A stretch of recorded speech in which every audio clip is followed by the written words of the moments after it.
Hi, welcome to the Memphis J Motivationals, and I'm your host, Memphis J.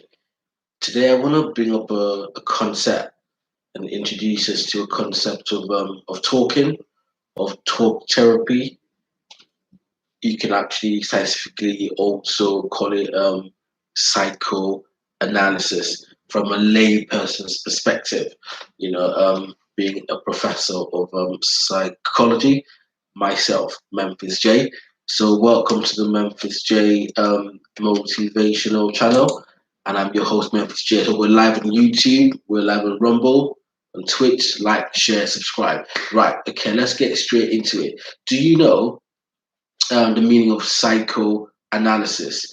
Um, I would say psyche is a Greek for soul.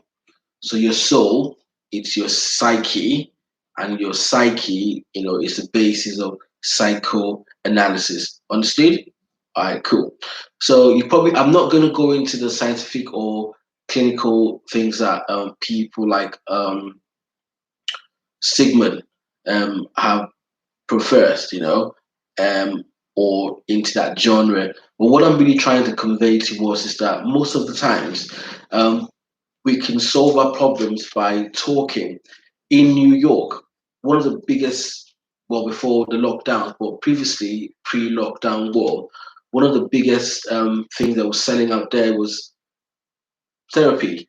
People go to a therapist's couch, like I'm sat here, quite representative of. Um, and Sigmund Freud's contributions to psychology was around talk therapy, believing that our problems, when we talk about them, we can alleviate them, so we can solve problems by talking.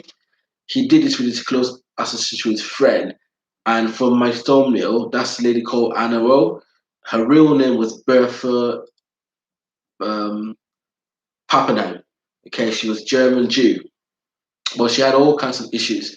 She had symptoms that she displayed, such as blurred vision, hallucinations, partial paralysis, and these people observed by discussing her experiences provided some relief from her symptoms. It was actually Pappenheim, Bertha, or Anna Rowe who came up with the term talking cure because it actually worked for her. But the underlying issues behind Anna's issues, and you can look this up. In conclusion, her hysteria was a result of childhood sexual abuse, a view that ended up causing a rift between Freud and Burr in a professional relationship. And that is very profound. So there's always an underlying cause. And to expand on Anna being the subject, to try and explain why talking therapy and talking can help you solve a problem. So, in a nutshell, Anna was at her dad's deathbed when he died, and this caused her a great shock. And this was a turning point for her.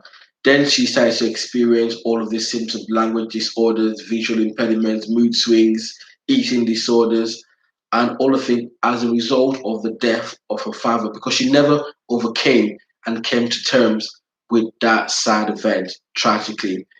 As a result, she became fully rigid. She could not eat for days, and her symptoms continued to grow worse, as he said.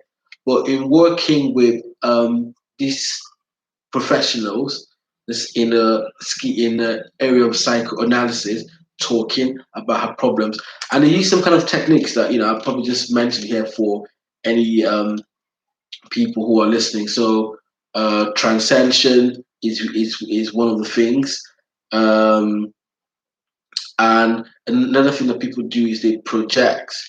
It's a way of basically putting yourself in a situation. So what did they do with Anna? They put Anna in a situation where she was a child, where she experienced that abuse, and helped her to talk through it. So she talked through the sexual abuse, and she talked through the death of her father.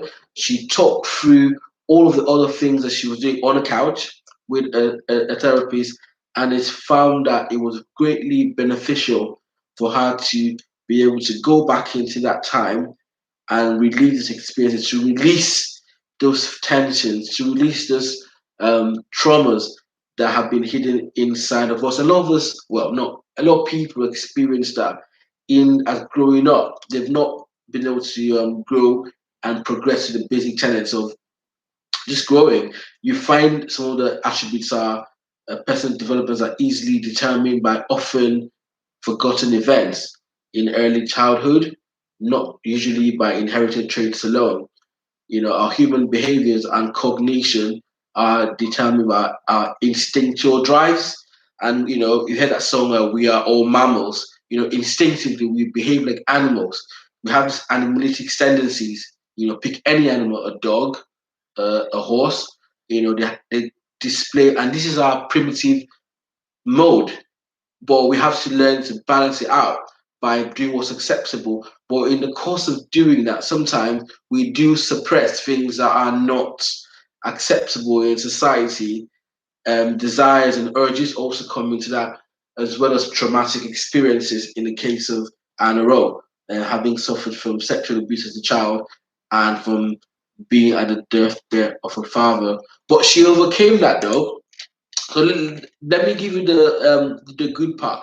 So she worked on her id and her ego and her super ego. She develops by talking this talking therapy, by seeing someone and expressing herself and reliving this experience, which is important for anyone to do to be able to break away from those childhood traumas and from those oral stages. You know, there's other concepts about dreams, about people use defense mechanisms. You've heard that word. What's a defense mechanism, you might add? When someone seems unwilling to face a painful truth, you might accuse them of being in denial.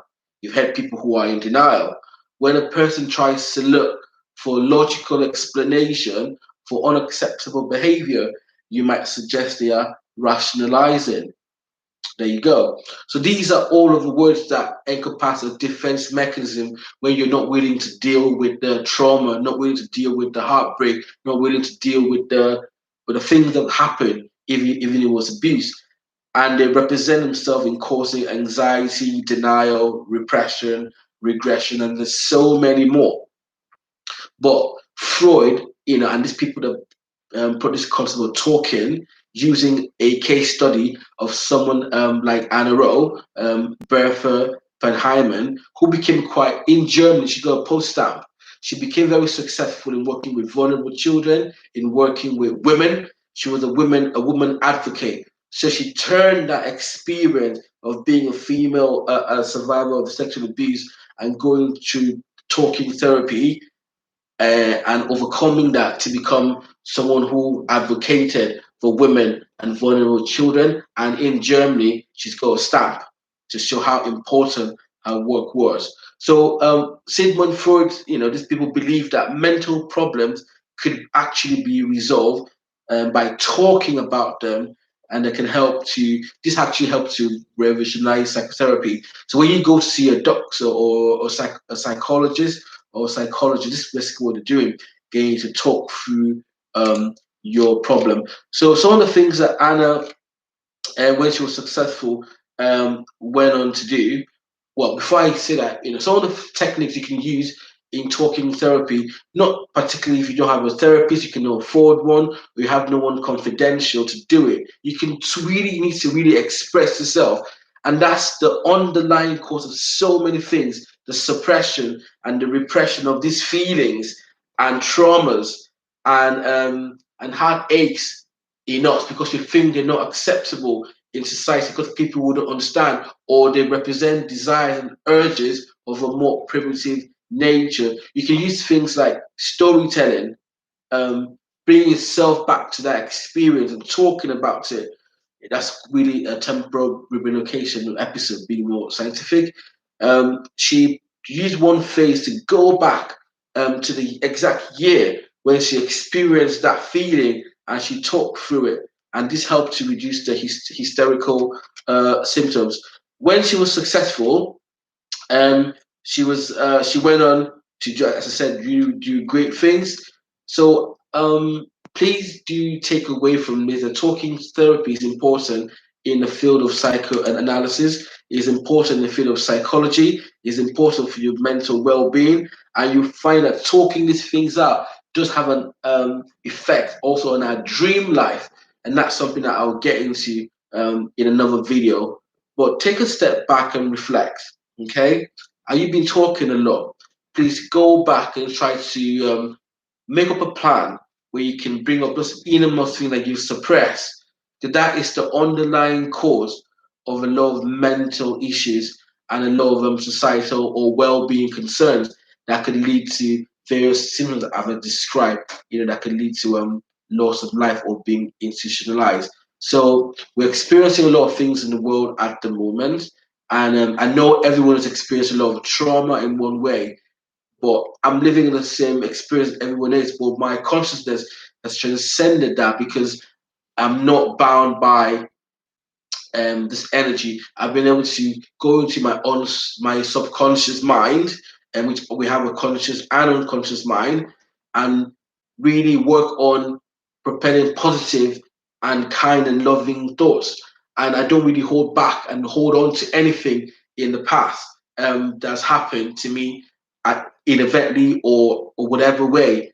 Put all that stuff back because I've dealt with them, but I didn't have any. But you can deal with them all and really progress yourself and elevate your mind with love and kindness and positivity, and talking, and sharing. I think that's key. So I'll leave you with this thought that we can solve mental problems, could be resolved by actually just talking. Take a step back and reflect. I've been Memphis J. We are Memphis J and the Memphis J Motivationals. We're live on YouTube and Rumble, and we're giving you tools and experiences and concepts that will help you to build your life and give you a more purpose driven life. Thank you for watching. Do you like, share, and subscribe? And we're out.